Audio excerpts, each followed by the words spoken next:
Kargış soğuş kança candı calmadı.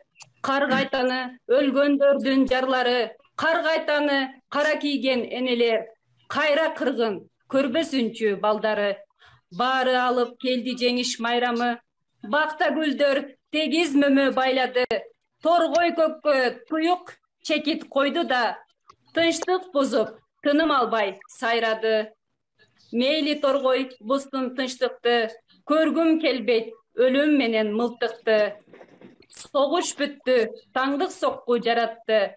Soğuş büttü, tınçtık gündön taң attı. Саламатсыздарбы? Илимий Изилдөө медициналык социалдык институтунун жалпы жамааты улуу жеңиштин 75 жылдыгына карата жалпы медициналык дисциплиналар кафедрасынын профессордук окутуучулук курамы тарабынан уюштурулган улуу жеңиштин даңкы өчпөйт аттуу конференциябызды баштоого уруксат этиңиздер. Ак мөңгүлүү асказол орталалар, элибиздин жаны менен барабар. Сансыз кылым Алла тосун мекендеп, сактап келди биздин ата бабалар. Алгалай бер кыргыз эл, азаттыктын жолунда өркүндөй бер, өсө бер, өз тагдырың колуңда.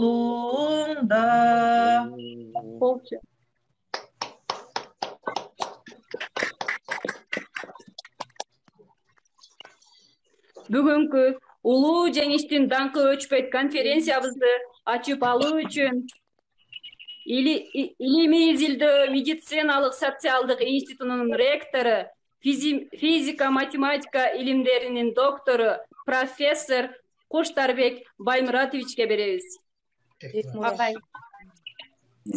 Рахмат. Урматтуу Илимий Изилдөө медициналык социалдык институтунун жалпы медициналык дисциплиналар кафедрасынын жалпы жамааты, кымбаттуу кесиптештер, сиздерди бүгүнкү 9 май улуу жеңиш майрамыңыздар менен куттуктаймын. Улуу согуштун жеңген күнүнө мына бүгүн 75 жыл толуп отурат. 75 жыл цифра болгону менен бул адамзатынын бүткүл дүйнөсүндө улуу тарыхый окуя болуп калды. 1941 жылы 9 майда төрөлгөн Ымыркай мына бүгүн 75 жашка толду. Чоң рахмат. Согушта 1941 жылдын башында Кыргызстанда 1,5 миллион калк жашаган. Согушка ар бир кыргыз элинин 1/4 бөлүгү аттанган. Анын ичинде 100 миңден ашуун кыргызстандыктар баатырларча курман болуп, үй бүлөсүнө кыргыз жергесине кайтпай калды. 100 миңден ашык аялдар эркекче кызмат кылышып, оор өнөжайларда, шахталарда ушул ата мекендик жеңиш күнүнө өздөрүнүн өмүрүн арнап кызмат кылышты. Кыргызстанга Россиядан, Белоруссиядан, Украинадан 100 миңден ашуун эл эвакуацияланып кыргыз жергесине көчүрүлүп келинген. 38ден ашык оор өнөр жайлар, фабрикалар эвакуацияланып Кыргызстанга көчүрүлүп келинип, фронтко кийим кечилерди, дармектерди даярдаган. Мындан сырткары көптөгөн илимий лабораториялар, окуу жайлар Россия, Украина, Белоруссия жана башка Совет элинин өлкөлөрүнөн келип, өздөрүнүн ишин ушу Кыргызстанда баштап, согушка арнаган көптөгөн зор салымдарын кошкан.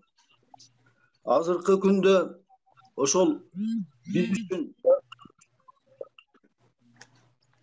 өмүрүн арнаган эр жүрөк, азамат, патриот уулдарыбыз үчүн мына бүгүнкү жаркын zaman келип отурат.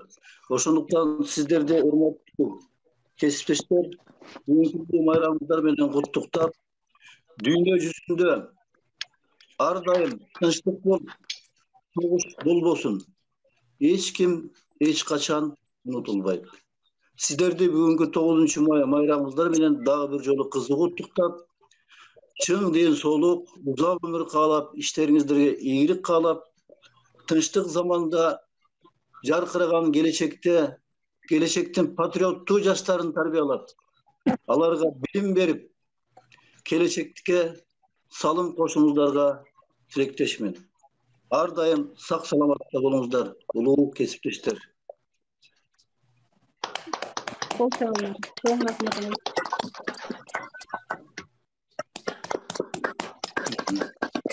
Чоң рахмат агай.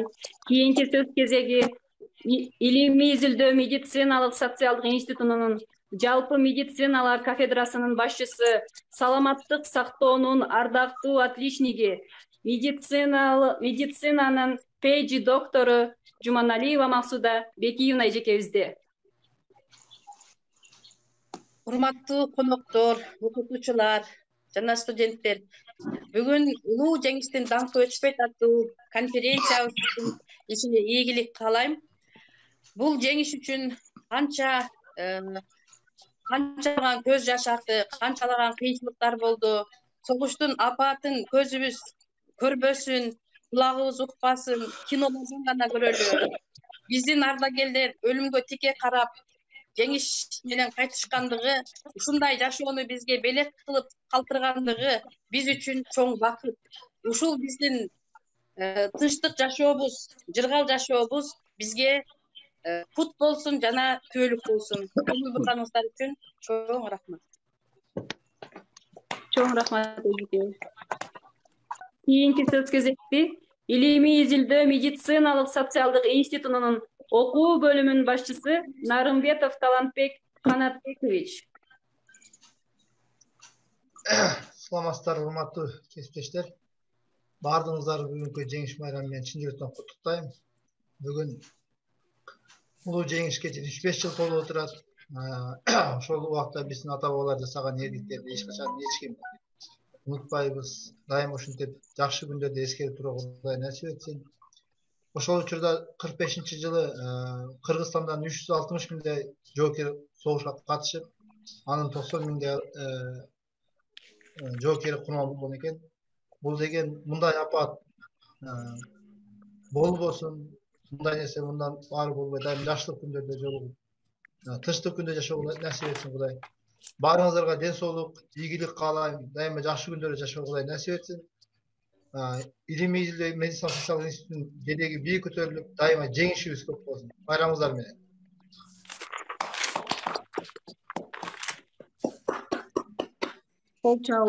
Чоң рахмат. Кийинки сөз кезекти Илимий изилдөө медициналык социалдык институтунун жалпы медициналык дисциплиналар кафедрасынын билим берүү сапатынын башчысы Дороев Акбар агай Раманкуловичте. Акбар Раманкулович.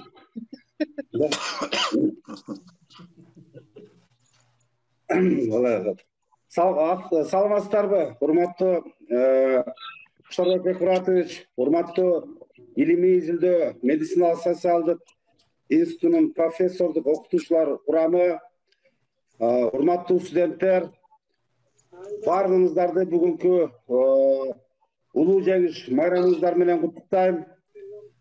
Мына ушул кандуу согушта элдик көрсөтүп, курман болгон атыларга таазим этип, ар дайым мындан ары ушул эл журтубузда тынччылык, аманчылык болуп, биздин ушу ардагерлерге биринчи кезекте ден соолук каалап, буларга дагы узун өмүр каалап, ушул биздин ардагерлерибизге тилеген тилектери, максаттары орундалып, тынччылык, аманчылыктарды каалап кетем.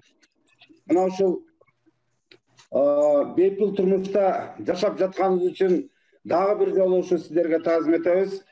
Биздин институттун профессор окуучулар курамы дагы бир жолу куттуктап, иштерине ийгилик, жакшылык нерселерди каалайбыз. Биздин институттун курамы, биздин институттун башкары азыркы күндө дагы, азыркы мезгилде дагы ушул военныйлер менен биргеликте ушул COVID-19 коронавируска каршы салым кошууда дагы көп эмгектерин жаратып атышат. Биздин институт ар дайым баягы даңкы чыккан, атагы чыккан институттардан боло берсин. Бардыңардын иштериңерге ийгилик болсун. Ушул конференцияны ийгиликтүү жакшы өткөзүп. Чоң рахмат.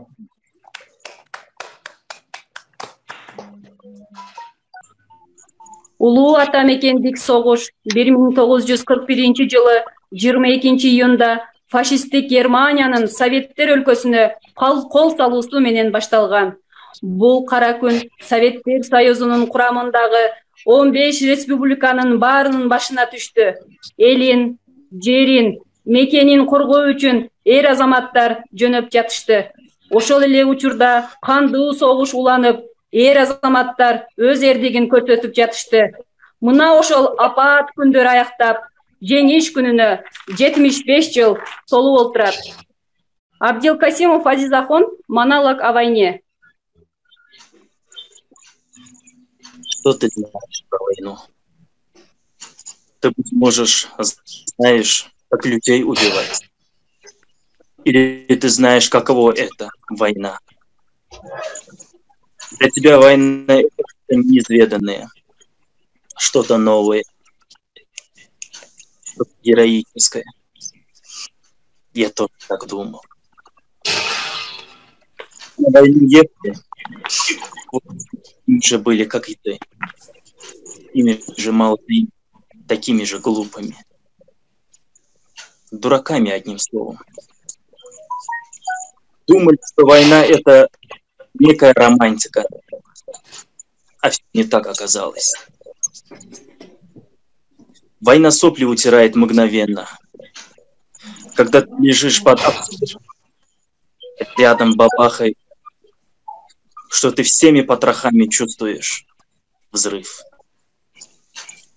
Ты и так на землю, а все равно сверху жар накрывает.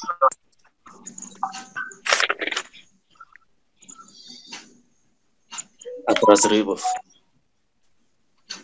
И все ближе и ближе взрыв. Уже в паре десятков метров от тебя снаряды рвутся, а ты лежишь ни живой, ни мертвый. Пошевелиться боишься. Как будто веришь, что снаряд летит и видит, что ты не шевелишься. Подумай, что ты мертв и не будет тебя бить. А он так не думает. Снаряд все ближе и ближе к твоему окопу. Ты голову повернул, а товарищ твой рядом лежит, в котором ты пуд соли съел. А потом бах, и он погиб. Взрыва ты не слышишь. Ты никто не слышишь. Даже не понимаешь, что произошло. Голова от боли разрывается. Руки, ноги не можешь. Лежишь и спишь от себя. Не потому, что страшно, а потому, что не можешь остановиться. Просто лежишь.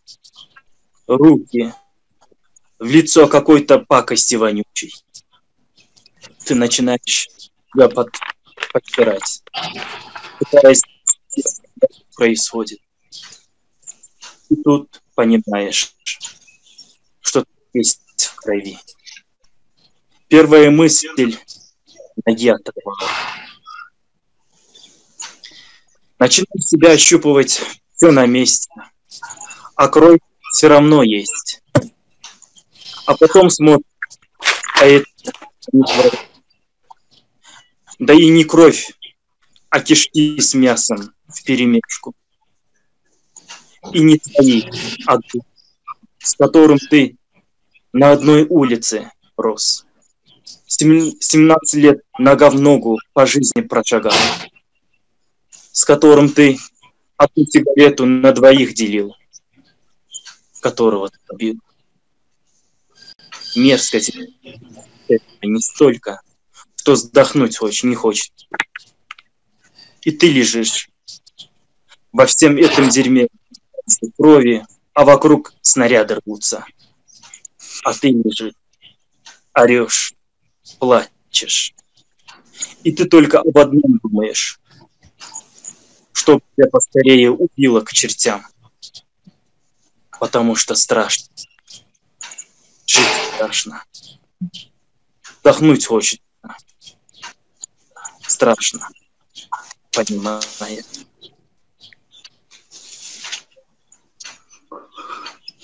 Вы хотите мускулы, кураж, романтику. Война — это самый страшный зверь на земле. Такие малолетние. Живите. Каждый день живите. Радуйтесь. Всему радуйтесь. Солнцу, утру, автобусам, чаю, хлебу, детям радуйтесь. Любите. Цените все, что любите. Не допускайте войны. Не надо войны. Страшно это, когда война. Война, она если тебя не убьет и не покалечит, то душу из тебя всю выкинет. Дураки вы. Не надо войны. Мирно живите. Старайтесь мирно жить. Болду Гүлназ. Узатышты ыйлап сыздап энелер, өз улдарын көз жаш менен өлүмгө. Курман болду, баатыр болду нечендер, жашасын деп бизди ушул өмүрдө. Бул согуш жөнүндө акындарыбыз, ыр, жазуучуларыбыз повесть, роман жазышып, баатырларыбызды даңктап жатышты. Улуу жазуучубуз Чыңгыз Айтматовдун Саманчынын жолу повестиндеги Майсалбектин катыны Урайымбекова Зиягүл эжеке аткарып бермекчи.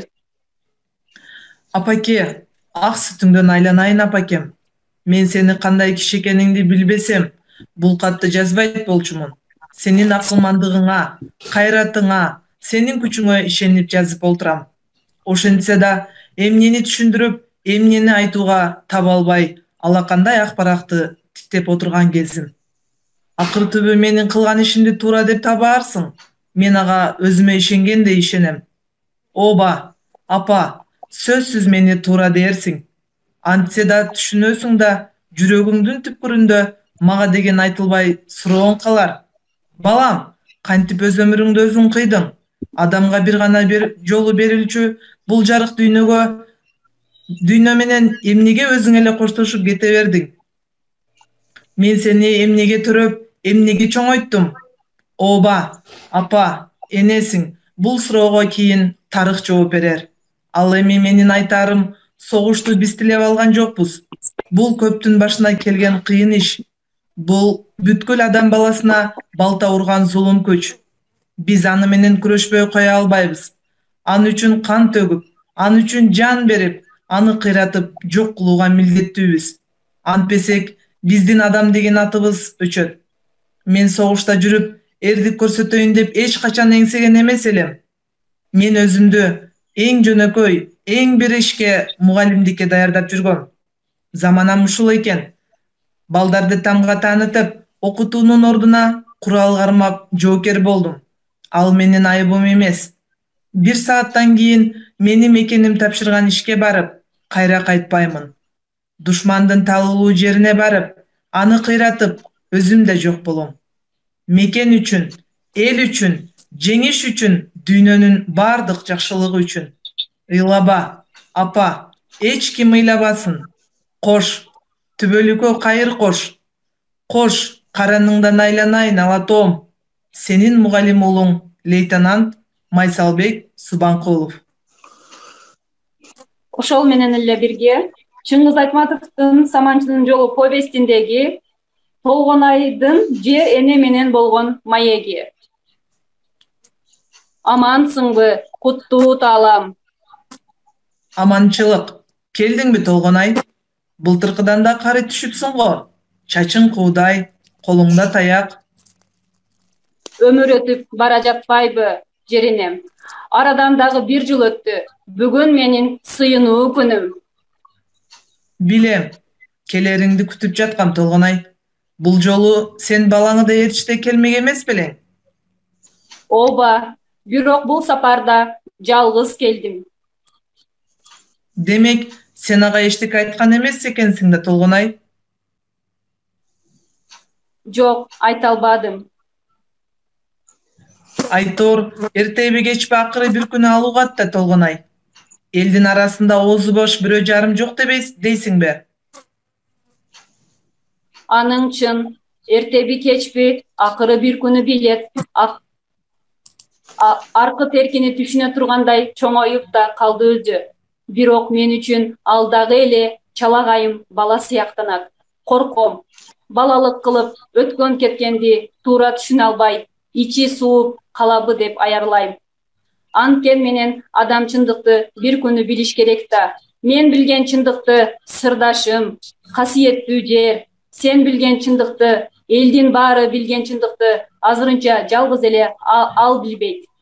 Аны укканда эмне дээр экен? Кандай ойлорго кабылып, кептин аныгына жете алар бекен? Канткенде баланын жүрөгүн үшүтпөй, жаштайынан турмуштан көңүлүн калтырбай, сырымды айтып бере алар экенмин. Эми ооз сөз менен түшүндүрүп берчи иш болсо кана.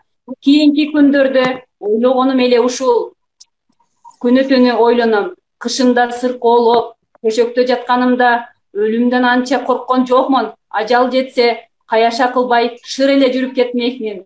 Бирок көзүм жумулуп кетсе, айтаар керезимди айтып жетише албай, өзүм менен кошо көр астына ала кетемби деп аябай жүрөгүм түштү. Ал эси жок. Аны кайдан билсин? Демейде тентек чалыш неме мектепке да барбай калып, жанымдан чыкпай жүрдү. Апасынын тарткан күйөрман. Эне, кай жериң ооруйт? Эне, суу ичесиңби эне? Же дарыңдан берейинби эне? Үстүңдү жылуулап коеюнбу эне? Деп эле турат. Ушинткенде оозум барбады, кудуретим жетпеди.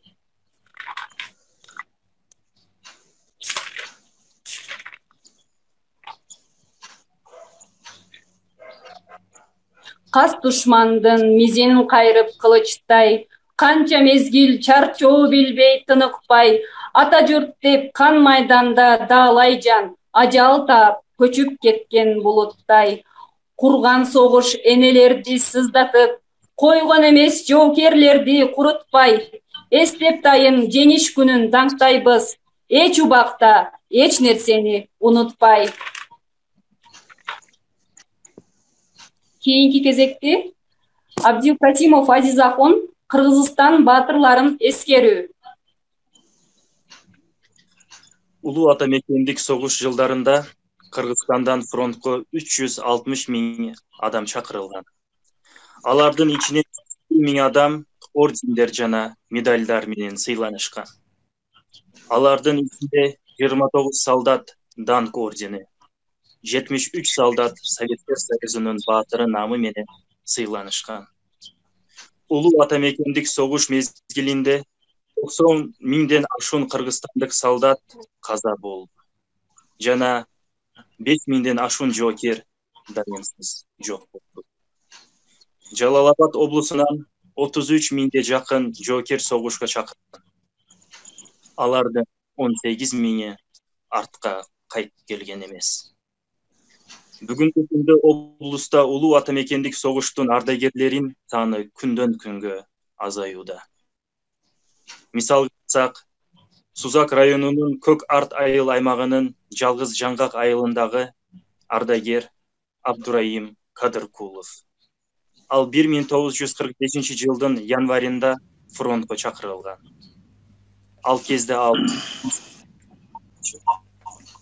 ардагер азыркыдай эстек кантип 3 немецти пленге алды. Бул кылган эрдиги үчүн ал командирден орден ордуна 1 буканка нан берүүсүн сураганын да эстейт. Ардагер 1947 жылдын январь айында өз атамекенine келет. Анын үйүндө эки бир тууган карындашы түсүп алган. Бирок ата энеси аны күтүп көз жумган болчу. Дагы бир ардагер Сузак районунун Таштак айылынан Шабдан Нарматов. Ал 1945 жылдын январь айында фронтко жөнөтүлгөн. Дирекциясында кызмат кылып. Согуш күндөрү жөнүндө ал мындай дейт. Бизден 7 класты бүткөн адамдарды бир кадам алдына чыгуусун сурашты. Бизди Беларусь аскер артиллериясына кызмат кылганы алып кетишти. 4-5 класты бүткөн балдарды жо аскер кызматына жана пулеметке жөнөтүштү. Мен капа болуумдун себеби жо аскер кызматына кеткен аскерлердин эч кимиси атка кайтып кеткен жок. 94 жаштагы Нарматов согуштан кийин 4 уул жана 4 кызды тарбиялап 30 жыл бою мектепте мугалим болуп иштеди. 1944 жылы фронтко жөнөп, 1950 жылы өз айылына кайтып кеткен. Ардагер өз жылдарын жакшы эстей албаса да, фашисттик Германияны жеңүү өтө оор болгонун айтып берди. Ардагер 3 уул жана 4 кызды тарбиялады. Кийинки ардагер Кимсан Курбаналиев 1926 жылы Калмак Кырчын айылында туулган. Улуу атамекендик согуш башталганда ал жаш болчу. 8 жашында атасын жоготту. 12 жашында бир тууган акеси Дүйшөн фронтто көз жумду. Ардагер 2 класты бүтүп, колхозда иштеди. 1944 жылы фронтко чакырылды.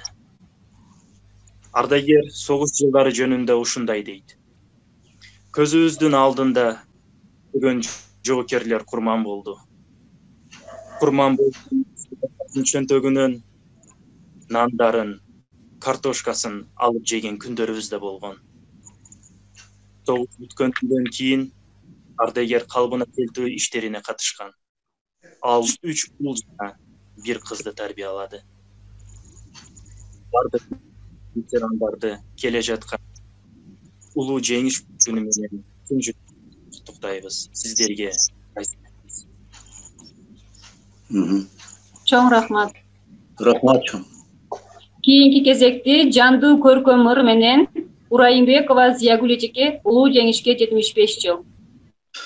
Тарых билет, тарых айтат өткөндү, жер быркырап элдин каны төккөндү, ошол согуш, ошол 4 жыл кайгылуу, кырчын жанды кыяматтан өткөрдү. Мына ушулар шейит кеткен билебиз, өлсө дагы үмүт менен жүрөбүз. Аттарынын ар бир тамгалары Атасы кеткен бирөөнүн айылына кайтып келбеди. Бешикте калган баласын бир жолу чиркин көрбөдү. Баласы кеткен бирөөнүн жадырап кайра келген жок. Жайкалган аппак сакалдуу атасы уулун көргөн жок.